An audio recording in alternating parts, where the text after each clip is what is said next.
Okay, so there's a ton of misinformation and confusion out there regarding when you need to issue a 1099 miscellaneous form to your contractors as a business person. So what I did was I wrote up some notes and I'm going to go over them, and hopefully this is going to clarify the situation and relieve some of the confusion. And really quickly, when we talk about the 1099 form, there's various 1099 forms, but as a business owner, the one you need to worry about is 1099 miscellaneous. So when people talk about issuing 1099s, this is the form they're talking about. And there's various boxes in here. Box 7 is almost always the box that's going to apply. So you're almost always going to be putting the compensation in box 7 unless there's a couple instances where that wouldn't be the case. We'll go over that.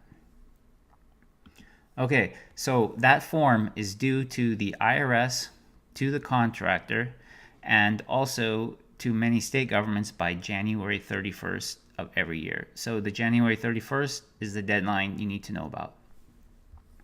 Okay, so the general requirements are actually very simple. It's all the exceptions that make it very confusing. Okay, so the general requirements. You issue the 1099 to contractors for services performed where you paid the contractor more than $600 during the year and that you paid them via check, cash, wire transfer, ACH, or your bank's bill pay. And a couple of things to note here.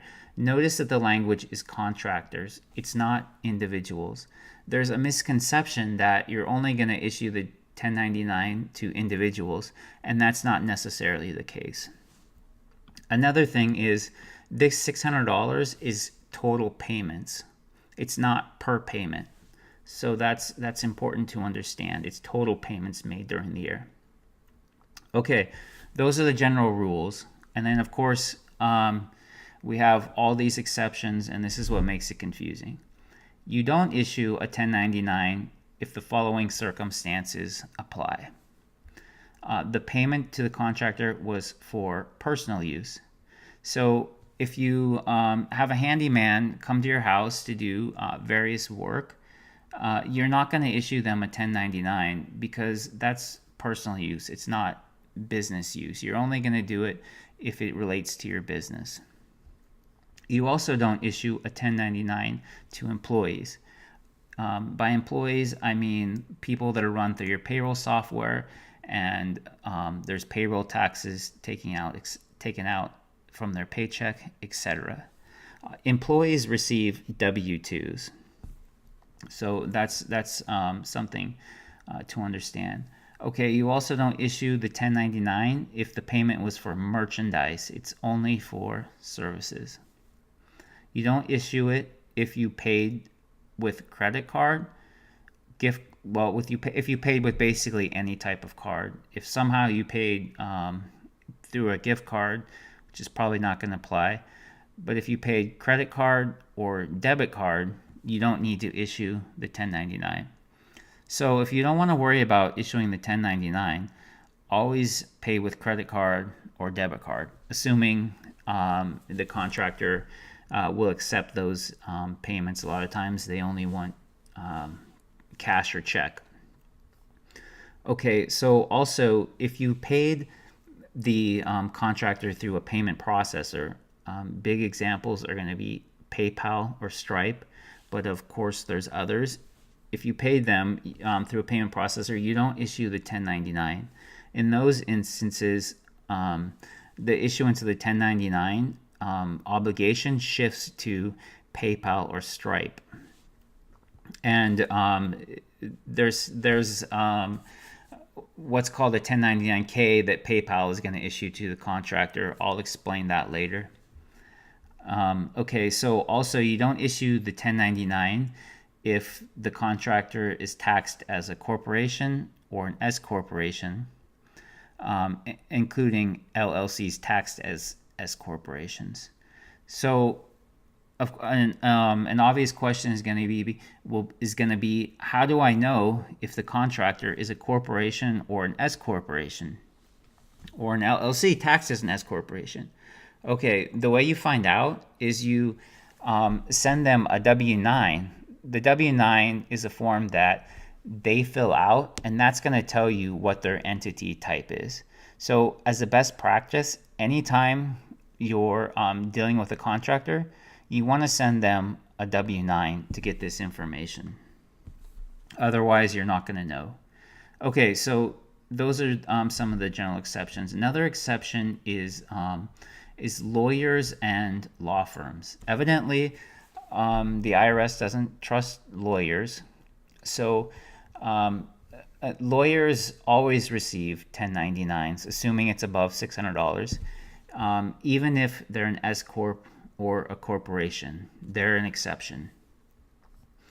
As I mentioned, almost everything for 1099s is going to be reported in box 7. So for lawyers, you're going to report box 7, the compensation you paid for regular law services. And that's going to be pretty much all law services. The exception is going to be this box 14, and this is for legal settlements. So unless you have a legal settlement, which goes in box 14, you're going to report the amount that you paid the lawyer in box 7. So that's confusing, I know, so let me show you the form. Okay, so why it's confusing is because you have this box 14 on this 1099. It says gross proceeds paid to an attorney. But if you read the instructions for this form, this box 14 is only for legal settlements. So if you made a payment to a lawyer that doesn't involve a legal settlement, which is going to be 99% of the time, you're actually going to report it in box 7. That creates a lot of confusion. So just understand that. Another thing, landlords. Okay, landlords generally are going to receive a 1099 unless you make the payments to a property manager. In that case, the property manager is responsible for issuing 1099 to the property owner.